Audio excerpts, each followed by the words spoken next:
Trabalhadores bancários, os direitos que todo profissional deve conhecer. Esse é o tema do nosso quarto episódio da SFL Podcast, que eu já falei da outra vez que eu mudaríamos, né? Não funcionou.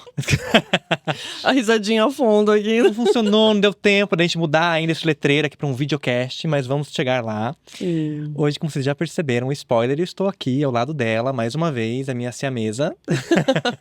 Doutora Ivana Leite Muniz. Oi, gente! Minha sócia, meu orgulho. Sejam bem-vindos. E uma grande especialista nesse assunto que nós falaremos hoje. Então eu tô retribuindo aquele outro podcast nosso, o terceiro episódio. Sim, de foi contratos. Foi maravilhoso. Foi, Uma divino. paixãozinha nossa, né? Nossa, foi fascinante. É isso, e hoje nós estamos aqui para falar sobre um assunto super importante de casos, e é um dos poucos casos talvez que a gente atue mais na frente do trabalhador, mas assim, são casos que recorrentemente, mesmo sem abrir caixa de perguntas ou trazer isso a debate, a baila, a gente recebe muita pergunta nos stories, né, quando a gente publica alguma coisa, ali pelo Instagram, enfim, outras redes, outros canais, sobre a questão do direito bancário, porque as pessoas pensam, é tão diferente assim do direito dos demais trabalhadores? Bom, primeiro, né, eu começo dizendo assim, que eu sou uma advogada muito atuante na área trabalhista, né? É uma paixão minha, eu gosto muito da área trabalhista. E por mais que nós atuemos só para empresários, né, só para empresas, eu puxo o meu braço para a parte trabalhista bancária, onde eu consegui me especializar justamente por conta da procura, né? Porque a gente atua para um bancário, acaba... Vira uma rede. Vira tipo uma seita, né? Vira tipo uma seita. Começa a vir um monte de bancários, começa a surgir. Você abre a porta, tem um bancário. Tem um bancário. E é uma área muito gostosa, assim, que eu preferi me especializar justamente por conta desse diferencial, né? Eu costumo dizer que os trabalhadores bancários, a convenção coletiva, a força dos bancários, ela é muito, muito, muito explorada aqui no Brasil. É diferente de outras categorias, né? Totalmente diferente. E ela é muito extensa, né? Na hora que você vai falar de negociação, assim, para você entrar até na parte processual, né? Além do direito material, na parte processual. É fascinante, é uma área muito gostosa de destrinchar, de trabalhar, entender os direitos, ver o que realmente tem que ser solicitado ali, o que foi cumprido, enfim. É muito alta. A demanda é muito alta, né? E você tem que ser muito bem especializado justamente porque tem pormenores ali. Sabe aquelas letras minúsculas? As letras miudinhas. As letras miúdas no final do contrato? Existe muito essa questão. Então, é uma categoria muito forte. É interessante você falar isso, já chegou chegando, né? A gente já introduziu o tema, você já colocou ali as peculiaridades, né, dessa área que seria a área do direito do trabalho bancário. E assim, trazer essa informação, ela é importante, porque é direito o trabalhador entender, né? O que de fato ele o guarnece, né? Os deveres, as obrigações, mas também os direitos dele. E por vezes, por mais estranho que possa parecer isso, ainda mais nós que estamos do outro lado, é que o trabalhador, ele tende a conhecer muito das obrigações dele, dos deveres dele, em relação à pontualidade, em relação à prestação de contas para o empregador. É claro que a gente bem sabe, justamente até por estar ali junto, né, de mãos dadas com muitos empresários, muitos empreendedores, de que eles sofrem várias situações aí, né, de desrespeito a esses deveres, essas obrigações. Mas eles tendem a conhecer mais. Agora, é engraçado, porque você colocou um ponto que talvez dificulte os bancários, mesmo que nos procuram, a conhecerem pela extensão, e não é necessariamente legal. Não é por existir um código de direito do trabalho bancário. Não, vai muito além. Temos várias decisões judiciais, jurisprudenciais, OJ, súmulas vinculantes, decisões do TST, do TRT. Porque o direito do trabalho, assim, ele é embasado em cima da CLT, né? A CLT não é um código, né? É uma consolidação, né, de leis trabalhistas. Muitas vezes nós usamos o Código de Processo Civil, subsidiariamente, né? Principalmente na área processual. Então, na legislação trabalhista, e assim, focando mais nas áreas do direito bancário, o direito ali tá interposto, né, basilado ali na área da jurisprudência. orientações jurisprudenciais, você fala, né? súmulas, exato. Todas essas peculiaridades. Que a gente até conversou no episódio anterior, né? Que nós estávamos falando da lei seca. Foi verdade. Não existe só uma lei seca, né? A lei seca que a gente fala o quê? É o que está escrito no Código, é o que está escrito na CLT, é o que está escrito no Código Civil, Código Penal, no Constituição, CDC. Essa é a lei seca. Um advogado bom, ele não trabalha só em cima da lei seca. Com certeza, não. Não trabalha. Porque a lei, ela comporta muita interpretação, né? Além de comportar muita interpretação, uma lei que foi escrita em 1940, hoje, ela não faz tanto sentido. Ela tem que passar por um filtro que vai reinterpretá-la de acordo com Exato, o ela não ambiente. vai fazer tanto sentido. E quando a gente fala dos bancários, né, que é especificamente o assunto do podcast, a gente se baseia em muita coisa. Ela ultrapassa a CLT, ela ultrapassa o CPC.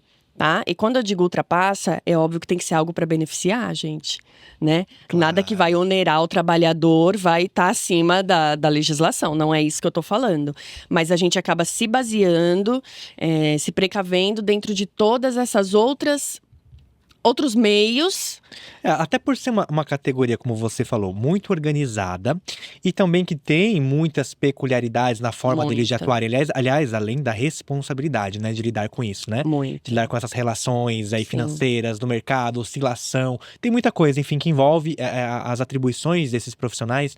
E isso eu acredito, né, colocando até pelo que a gente já bateu o papo várias vezes, né, em relação aos nossos clientes, nossos casos, que é o que leva justamente o judiciário, né, o TRT, o TST, enfim, o judiciário trabalhista de modo geral, a ter que se pronunciar com muito mais ímpeto e com muito mais frequência do que outras categorias que, ainda que sejam muito organizadas, que também tenham ali convenções coletivas, né, tenham acordos coletivos, que tenham ali algumas questões peculiares, por exemplo, a situação dos engenheiros, dos metalúrgicos, enfim. Ainda assim, parece que muitas delas não atingem essa demanda, né, da trabalhista bancária. Não, essa demanda é de longe, assim, muito, não mais protegida, mas tem um olhar diferenciado do judiciário, né? Um olhar diferenciado, porque existem essas peculiaridades que a gente fala, jornada de trabalho. Vamos falar de uma jornada de trabalho comum. Isso, vamos fazer assim, aproveita e já conta pra gente o que vem à sua mente de mais diferente, assim, de imediato, de pronto. Na verdade, assim, a jornada de trabalho, ela é bem diferenciada, né? Porque existem aquelas funções que só trabalham as 30 horas semanais dentro do banco, que são as funções que estão mais abaixo, não que não sejam importantes, mais operacionais. Caixa, atendimento ao cliente, recepção. E existem aquelas funções mais de confiança que tem uma jornada de trabalho também diferenciada. Na hierarquia estariam acima, né? Isso que exatamente, hierarquicamente, ou num organograma organizacional mesmo, ali elas estão acima, né? Elas têm subordinados, ou seja, tem alguma responsabilidade a mais do que aquelas pessoas quando a gente fala que é o cargo de confiança. Então, ou seja, essas pessoas que estão mais abaixo no organograma, elas têm um horário de trabalho diferenciado de 6 horas diárias, 30 horas semanais, sendo que se houver horas extras, essas 7ª e 8ª horas no dia, que são apenas 2 a mais, são pagas com percentual diferenciado. Diferente dos outros, que já têm essa jornada pré-estabelecida de 8 horas diárias e que não receberão horas extras porque vai dar para cumprir ali, né? É isso. Esse horário. Na verdade, você entrou em 2 pontos de uma vez só, né? Sim. Você entrou na questão que estão relacionadas, é claro. Mas você tá trazendo pra gente, então, a questão de que há uma jornada diferenciada.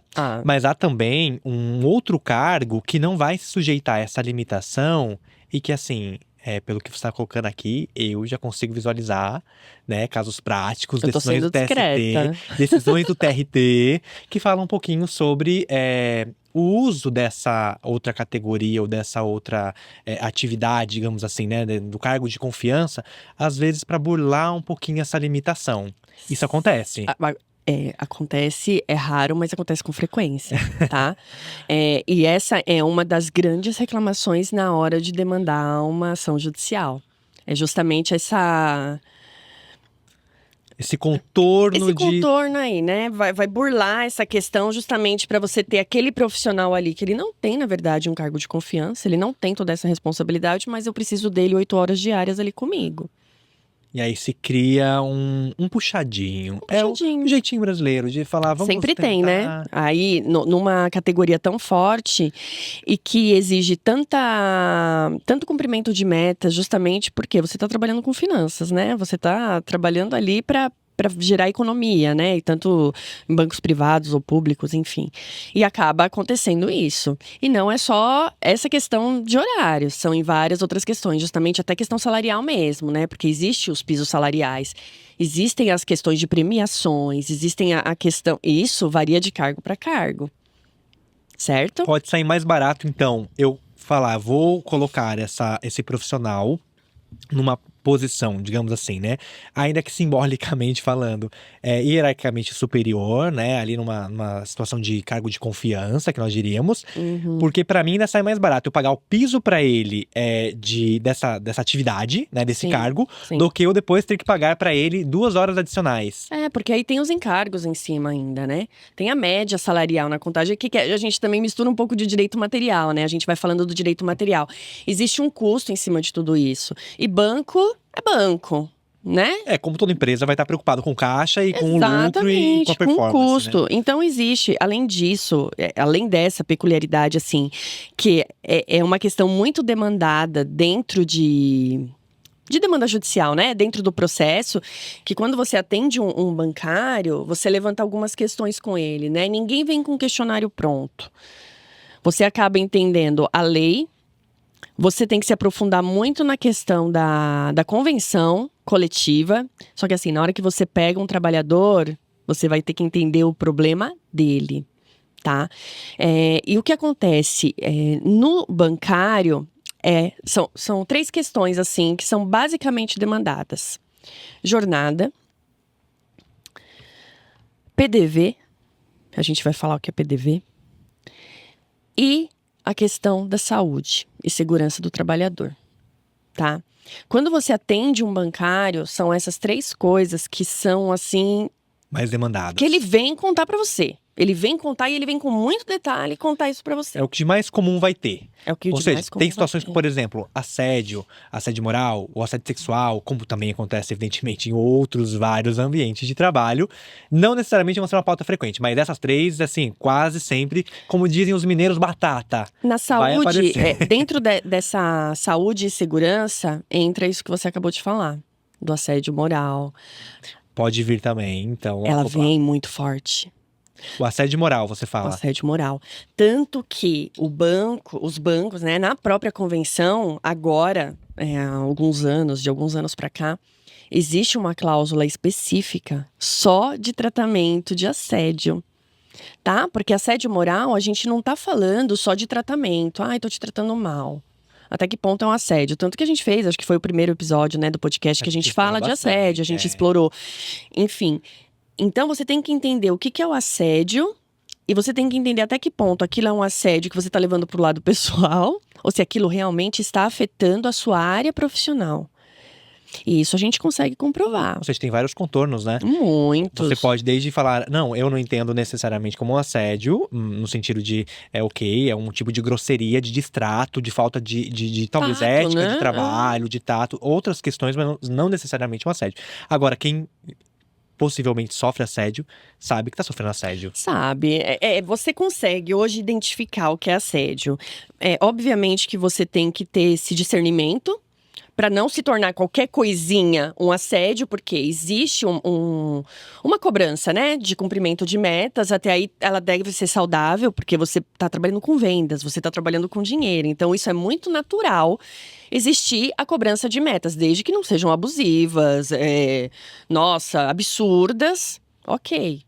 A partir de quando é um assédio? A partir do momento que ultrapassa isso. Você é inteligente, você vai entender. Vai levando ao adoecimento, vai levando ali Aliás, até uma coisa também que a gente colocou bastante no primeiro episódio, então só pra recapitular, já que a gente acabou caindo no assunto do assédio. Porque é recorrente. Não tem como trazer, né? Tem a questão também de ser reiterado, né? Não é uma conduta ali eventual que aconteceu no primeiro ano e no meu terceiro ano de banco, né? Aí não faz sentido. Você fala que uma vez ali, infelizmente teve um trato ali. Foram muito esporádicos. jurídicos não é assédio, não é tido como assédio, entendeu? Não é. Eu não enxergo, o judiciário também não vai enxergar. Agora, só fazendo aqui um adendo, a gente tá falando muito de bancário, e é interessante a gente falar um pouquinho de quem pode se enquadrar como bancário, porque o bancário, a gente tem vários profissionais que podem se enquadrar na categoria, né? Se enquadra na categoria, porém não se equipara. Tá. Entenda que existe essa diferença. Ele é conhecido como... reconhecido como trabalhadores que se equiparam na função.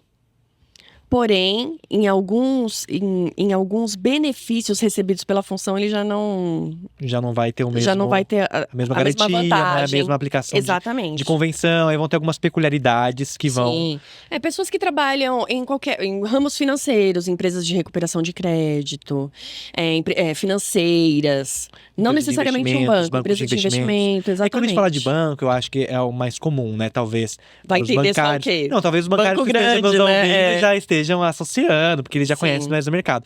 Mas talvez para outras pessoas que queiram se informar um pouquinho do assunto, é legal a gente falar. Não é, o banco, quando a gente fala, não é necessariamente essa instituição do banco misto que a gente fala, o banco comercial, né? Sim. São esses mais conhecidos, que inclusive trabalham, né? Porque dentro deles acaba tendo ali o banco de investimento, acaba tendo o banco de financiamento. Sim. Eles ficam todos dentro de um banco misto. Vira um grupo, né?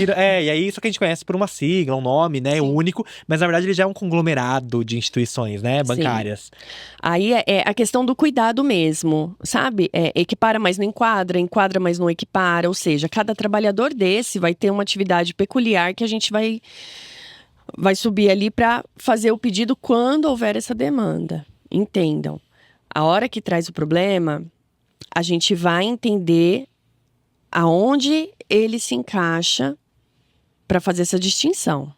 Tá? Eu trabalho numa financeira, eu trabalho numa empresa de recuperação de crédito, eu trabalho numa empresa de investimento e disseram que eu tenho os mesmos direitos do trabalhador bancário. Calma. Vamos entender os contornos, né? Vamos entender o contorno. Até porque os sindicatos são diferentes. Existe uma equiparação por súmula, né? Por jurisprudência, por súmula, eu acho. Tem súmula, tem algumas OJs que falam alguma coisa a respeito, né? Mas entendam que também existe a convenção, o acordo coletivo, a CLT. Então, cada caso é um caso. Sou equiparada. Talvez na jornada... Talvez em algum tipo de prêmio que receba, o PLR. Na verdade, entender isso, esse contorno todo que você está colocando aqui pra gente, essas nuances, né, essas peculiaridades de cada caso, é, na verdade, um comportamento bastante diligente, né, das duas partes. Do profissional, que tem que ser, de fato, um profissional especializado, porque, do contrário, ele vai tratar colocando tudo no mesmo bolo da CLT, né? Mas acontece, tá? Não, com certeza acontece. Nós sabemos bem como acontece, né? Dos dois lados. Sim. Mas é importante, né? E é uma diligência que traz uma segurança pro trabalhador, né? Porque ele também não pode entrar no judiciário numa espécie de aventura jurídica, que é o que a gente acaba ouvindo, né? Teve reforma, gente, 2017. Daqui a pouco tem 10 anos aí a reforma e ainda tem gente que faz isso. Depois da reforma, vocês sabem também que existe a sucumbência. Claro. Né? Tem que entender que não é... E isso é uma coisa que a gente fala para todos os clientes. E aí, independente da frente que a gente tá atuando, e acho que é legal a gente compartilhar, já que esse podcast é isso. É para informar, é para trazer um pouco desse conhecimento do mundo jurídico de forma descomplicada, né?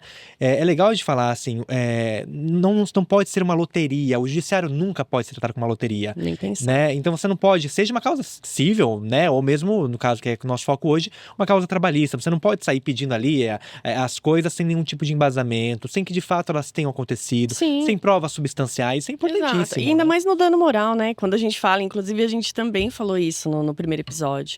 A partir do momento que você alega um dano, você precisa provar o dano. A gente não consegue inverter o ônus dessa prova quando a gente alega na trabalhista. Muitas coisas a gente inverte. Na trabalhista, quando é demandada pelo empregado, por ele não ter posse de documentos ou outras coisas que a empresa tem, então a gente consegue pedir esse ônus. Essa inversão do ônus da prova. Mas na questão do dano, gente, não adianta. Ele tem que ser comprovado. Maneira documental ou testemunhal, mais forte ainda quando é testemunhal. Então, assim, você tem que ter certeza daquilo que você está demandando. Senão, além de pagar o honorário de sucumbência, você pode ser condenado à litigância de má-fé. É mais um prejuízo que você vai ter. Você falou em litigância de má-fé e eu lembrei de um outro tópico. Aliás, você mencionou ele aqui, que é o PDV. A questão de, por vezes, a pessoa assinar um PDV, vamos explicar, eu quero que você explique pra gente. Sim. Mas ela assinar um PDV, ela entrar nesse PDV, ela, enfim, entender que ele é favorável. E depois tentar questionar esse PDV a qualquer custo. Sabemos que não é assim que funciona. Eu não tô contente, vou levar agora na via judicial. E aí você falou de litigância de má-fé, inclusive lembrei disso. E entra nisso mesmo. Mas eu queria que você explicasse um pouquinho pra gente, voltando e sendo mais linear, o que seria o PDV? O PDV, o que ele é? É um programa de demissão voluntária, tá? Que as instituições financeiras, os bancos, eles podem fazer esse PDV. É relativamente comum, na verdade. É comum, ela pode acontecer 2 vezes por ano, mais ou menos. Eles colocam uma data específica porque o sindicato tem que estar assistindo isso 100% do tempo. Então, sendo um programa de demissão voluntário, não é obrigatório você aderir. Ou seja, eu, Ivana, trabalho no banco, estou cansada, eu vou assinar um PDV. O banco abriu. Durante um mês vai acontecer o PDV, o programa de demissão voluntária. O que tem nesse PDV, geralmente, assim, pra gente trazer? Eu vou lá e falo assim, olha, existem algumas vantagens, né? Quando você adere quando você vai aderir ao PDV, eles te dão algumas vantagens para te estimular a ir embora. Te estimular a ir embora. Às vezes é porque o banco está passando por uma dificuldade econômica, às vezes ele quer trocar a gestão, reduzir o passivo, dar uma cara nova. É isso, tem muitos motivos. Tem muitos motivos. Então você vai lá aderir, você tem algumas vantagens quando você vai aderir a esse programa. Porque eles fazem você dar uma brilhada ali nos seus olhos, só que não é nada impositivo. Padrão, por exemplo. E todo ano eu vou ter esse tipo de vantagem. Não, ele pode ser modificado. Ele vai fazendo ali a cada programa. Uma proposta, conforme também o objetivo dele. Né? Pode acontecer assim, você vai aderir ao PDV, além de todas as verbas rescisórias que são de direito, como uma dispensa sem justa causa. Você vai ganhar mais 3 meses de salário. Você vai ter uma extensão do seu plano de saúde por mais 2 anos. Você vai ganhar um curso de especialização para poder se recolocar no mercado de trabalho daqui a um tempo. E eles te dão um valor. Ou seja, é vantajoso. É vantajoso. Principalmente para quem quer migrar de carreira. Exatamente. Falar, não quero mais trabalhar em banco, vou abrir um negócio, sei lá, vou empreender agora. Então é vantajoso, porque você não vai sair lesado em questão monetária dali. Mas você pode sair lesado em outras questões. Eu posso aderir ao PDV porque eu peguei uma doença ocupacional, uma depressão, um burnout, sei lá, isso aqui é um exemplo, tá? Peguei um burnout, então eu vou aderir ao PDV porque eles não vão me mandar embora. Vou ainda ter meu planinho de saúde ali, mas eu vou demandar na justiça esse dano, porque era para eu ser afastada por acidente de trabalho, não fui, aderi ao PDV, então depois eu vou demandar na justiça a questão do dano, tá? Mas, o que acontece? Quando você sai ali com seu dinheirinho no bolso, aderiu ao PDV, você assina um termo, né? Você assina um termo de quitação falando que você não vai reclamar sobre aquele direito que você acabou de receber. Além disso, também existe agora a declaração de plena quitação, desde a reforma, né, de 2017, onde você assina que deu plena quitação naqueles direitos recebidos. Ou seja, eles não me devem mais nada. Estou declarando aqui que o banco foi, a instituição, enfim. Isso acontece com outras empresas também. Não é só banco, que a gente está falando do PDV, no caso, bancário, que é em banco, isso. Então, o que acontece? Aí você assina esse papel, né? Só que muitas vezes o que acontece, né? Que a gente bate na tecla aqui, que a gente estava falando de contrato no episódio anterior. E a gente fala assim, na hora que a gente assina e a gente quer resolver uma coisa, a gente não lê, né? Todo mundo tá assinando. Meu colega já falou que o PDV era bom, era legal, né? Não é ruim. Mas depende do que você tá esperando ali, entendeu? Depende da situação e de qual é a plena quitação que você vai Depende da situação, né? Não vamos ser hipócritas aqui também. Claro que não. Não, a gente tá falando assim, você assinou. Então não quer dizer que eu não posso reclamar essas verbas nunca mais dentro da justiça? Calma. Depende. Tudo depende. Né? Porque dando plena quitação, você tem que estar ciente de que aquilo foi recebido da forma correta. E é o que eu tô te falando, na hora da empolgação, que você quer se livrar daquilo, você quer resolver aquele problema, você realmente não vê.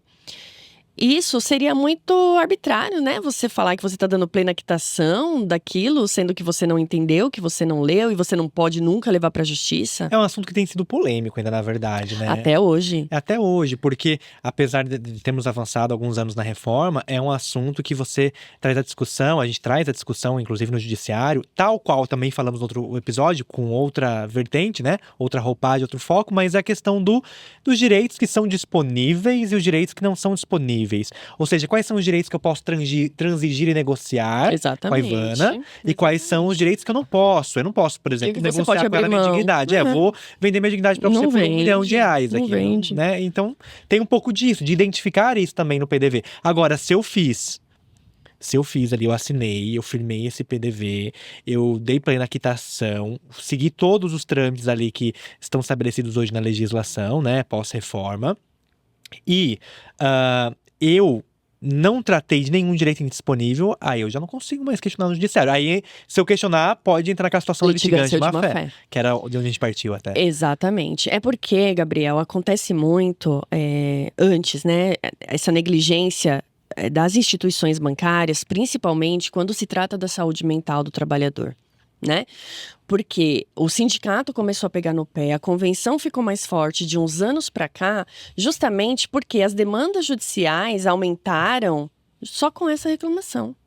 E não só de pessoas que aderiram ao PDV, entendeu? Com pedido de rescisão indireta mesmo, com instituição bancária, com pedido de demissão e depois pedido de reversão. Ou seja, justamente porque os bancos não estavam reconhecendo esse tipo de doença ocupacional e dando esse afastamento por acidente de trabalho, porque seria um afastamento não por auxílio-doença, mas por acidente de trabalho, porque foi contraído dentro daquele ambiente. Atividade, né? Exatamente, porque muitas vezes acontece assim também. Vou no médico, pego um atestado e sou afastada por 14 dias, né? Que é até o limite para você não entrar na Previdência. E, a partir do momento que você chega com o segundo atestado, eles afastam com um código totalmente diferenciado do que é o acidente de trabalho. Justamente para quê? Para o trabalhador não ter estabilidade. Porque o acidente de trabalho existe a estabilidade, o auxílio-doença não existe a estabilidade. São muitos detalhes, né? São detalhes, assim, é que eu amo, né? Então, assim, eu falaria horas disso aqui. Mas são coisas que vão demandando a justiça, e a justiça, junto com o sindicato, junto com os bancários, né, os bancos, eles vão tentando ajustar ano a ano essa questão. Então, cada ano você vê uma cláusula diferente ou modificada dentro da própria convenção coletiva, justamente para mitigar o risco, tá? Mas, infelizmente, o risco não está sendo mitigado, ele só está aumentando. E falando em risco mitigado, eu associei aqui, a palavra me fez lembrar de uma questão mítica, então mudando um pouquinho, que tem alguns mitos, né, que circundam essa relação de trabalho bancário, e aliás, são situações que até tornam ali o banco um vilão, assim, não parece que é só uma empresa, parece que é um vilão, né, uma coisa assim, muito, né, dimensionada.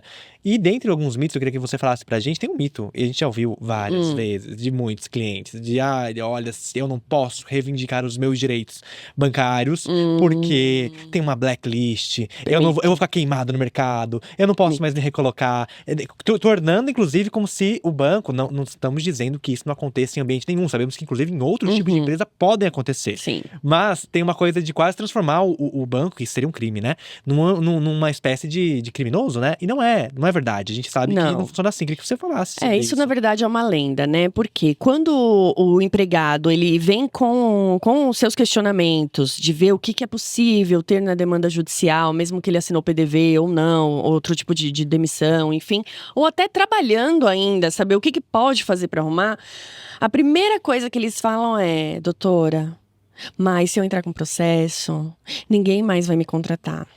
Porque outros bancos vão ficar sabendo, eu vou me queimar no mercado e eu ainda quero permanecer nesse mercado. Gente, é lenda.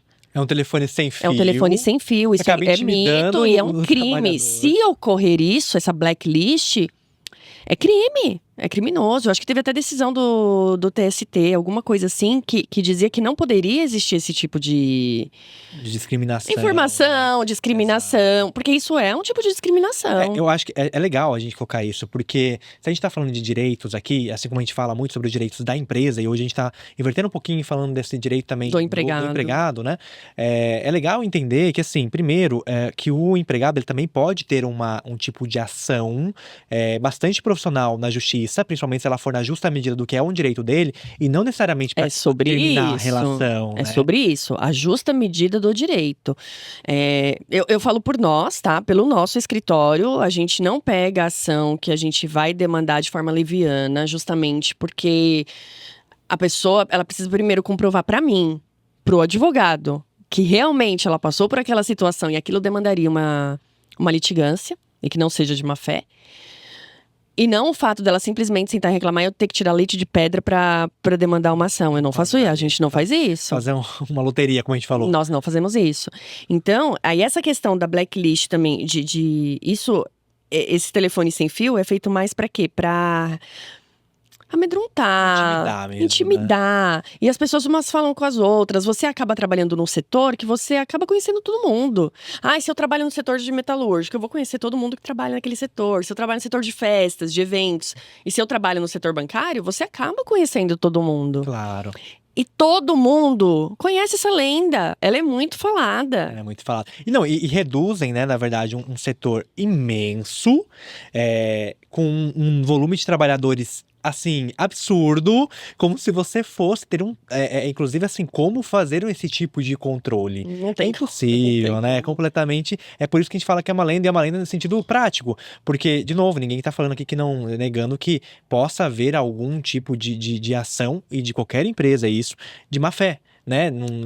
Assim como a gente fala que existem atitudes de trabalhadores que podem agir de má fé, litigarem de má fé, existem de empresas, claro existem de consumidores, existem em todos os lados. Então, sem nenhum tipo de ingenuidade da nossa parte. Mas eu acho que é legal ter isso claro, porque seria até inviável, né? E outra, nós temos hoje a questão que até conversávamos esses dias sobre isso, era um outro contexto, mas você e eu ainda falávamos, né? Sobre a importância que tem a questão do sigilo dos processos judiciais. Você não consegue ver o na trabalhista, na trabalhista é bem criterioso isso, né? Bem criterioso mesmo, não é assim. Tanto que até algumas pessoas perguntam, como que eu vou saber se tal pessoa demandou o processo? Dá uma segurada.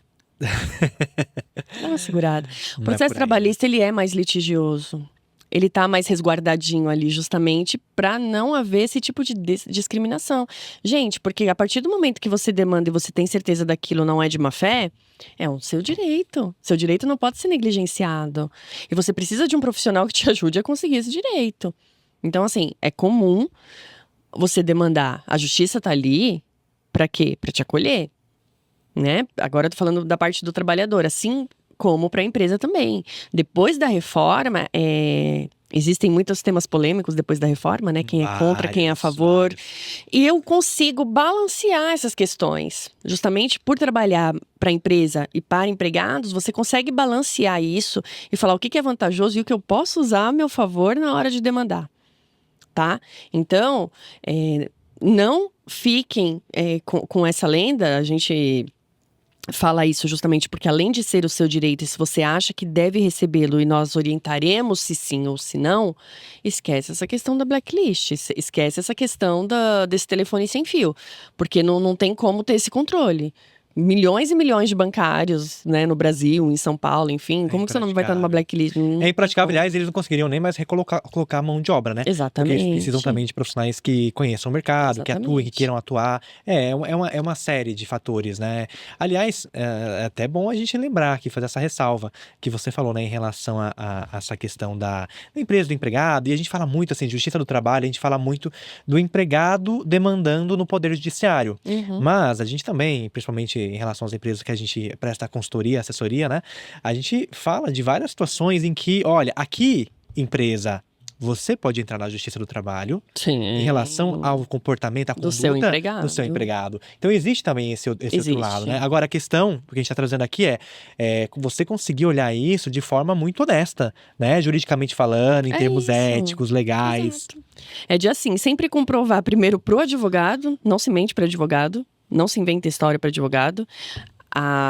Você sabe que nós já demitimos clientes por conta disso. Não se mente para advogado. Então, a litigância, ela pode ser feita desde que não seja feita de má fé. Desde que você saiba que seu direito não está sendo reconhecido, mas comprove que realmente ele não está sendo reconhecido. Olha, a gente vai ter que encerrar. O papo tá uma delícia. A gente teria também muito mais coisa para falar, porque, como a gente disse, desde o início é um assunto que traz dá para destrinchar muita coisa. Várias coisinhas bancários, que são peculiares, né? Sim. Mas eu queria só que você, assim, pra gente encerrar, falasse pra gente um pouquinho de como que o trabalhador, né, o empregado ali do setor, que sinta que pode estar sendo vítima, ou tenha certeza que está sendo vítima de algum tipo de lesão ao seu direito, seja em relação a um cargo que está ocupando e que de fato não corresponde, a um acúmulo de função, a uma doença ocupacional que ele sabe que ele adquiriu ali no ambiente, a um assédio moral, metas abusivas, enfim, tem um espectro de questões que ele pode ter certeza, ou ele pode eventualmente estar ali, será que realmente é isso? Será que eu que não estou passando por algum outro momento, ou eu tô aqui dimensionando, ou eu estou entendendo errado aqui os meus direitos, não conheço minha convenção coletiva, né? Era a primeira coisa que eu ia falar. Como fazer? Por onde começar, assim? Sim, a gente fala muito que para entender de direito, você tem que conhecer o seu, né? É diferente de um advogado que precisa tá muito ligado em uma gama de legislação, você não, tenta entender a legislação do seu setor primeiro, né? Dos bancários. Então, assim, a partir do momento que você entender a sua convenção coletiva, dali você vai entender melhor os seus direitos. E as obrigações também. As obrigações, direitos, obrigações, benefícios, penalidades, tudo está descrito na convenção coletiva. Ela é a base mais forte. A gente não usa a palavra ela sobrepõe a lei, mas ela é mais forte. Ela se comunica e ela fica forte ali para você, ou seja, isso foi feito exclusivamente para você, né? Enquanto a CLT ela abrange todos os trabalhadores, todos os setores, desde doméstico até mais alta direção, não. A sua convenção coletiva ela vai ser exclusivamente para o setor que você trabalha. Lá você vai entender tudo o que acontece à sua volta. Agora, quanto a você identificar esses problemas de assédio, acúmulo de função, é questão de observação. Comportamento do seu superior, comportamento da cultura da onde você está trabalhando. Você vai conseguir identificar. E outra, se não conseguir, traz o seu problema, que a gente conversa e consegue identificar com você. Porque a gente, talvez, por ter tanta manha já para trabalhar com isso, a gente não precisa observar muito para entender o que está acontecendo, né? E tem um outro ponto que eu acho que é bacana a gente também ponderar, né? Já que nós estamos encerrando, é legal a gente ponderar que nem sempre aquela pessoa, de repente, que trabalha naquela instituição e que está sentindo que alguma coisa está se desviando, por exemplo, uma cobrança excessiva de metas, né? Ela fala, isso aqui é o problema. Fazer algo fora do que você foi contratado. Exato, mas de repente ela olha e fala assim, eu sei que não é a cultura dessa instituição, e isso está começando agora, não me afetou ainda, porque, claro, tem situações que já foi gerado o dano propriamente dito, né? Mas é uma situação que, de repente, ela identifica de imediato e ela pode, principalmente depender da política da empresa, se ela tem ali um RH atuante, se ela tem um lugar para você, um canal de denúncia para você fazer, às vezes, sob sigilo, né? Com uma proteção e tudo mais, ela pode pedir, de repente, a transferência. Tem outras formas dela pensar a carreira dela, né? Acho que o mais importante é isso, é assim, o coração antes de tá demandar, tranquilo. E antes de demandar, eu acho que tem muito meio de resolver. Principalmente se for uma empresa séria, você sabe disso, que hoje muitas empresas estão implementando compliance, LGPD, enfim, canais de denúncia. Gente, você consegue resolver muita coisa sem demandar. Às vezes num acordo, uma negociação, né? Você consegue resolver. Agora é importante estar sempre bem orientado. Sim. Isso é uma Até porque para não ser lesado, né? Porque seu direito é seu direito e é ponto. É indisponível. Seu direito é indisponível, é inegociável. Doutora Ivana, Eu ia falar van. Mas tudo bem, né? A gente tá em casa mesmo, a gente tá entre amigos, a gente já disse isso. Esse podcast aqui é esse momento, né? Sem juridiquês. A gente dá uma contornada em algumas palavras aí que acabam surgindo, né? Inevitavelmente. Mas obrigado, adorei demais nosso bate-papo. É sempre muito gostoso conversar com você aqui no escritório, na nossa sala de reunião. Eu sempre aprendo, a gente sempre traz um monte de, né, de coisa. É o dia a dia, né? A gente acaba trocando experiência e informação que vem de fora, ou de um amigo, ou num churrasquinho de família, enfim.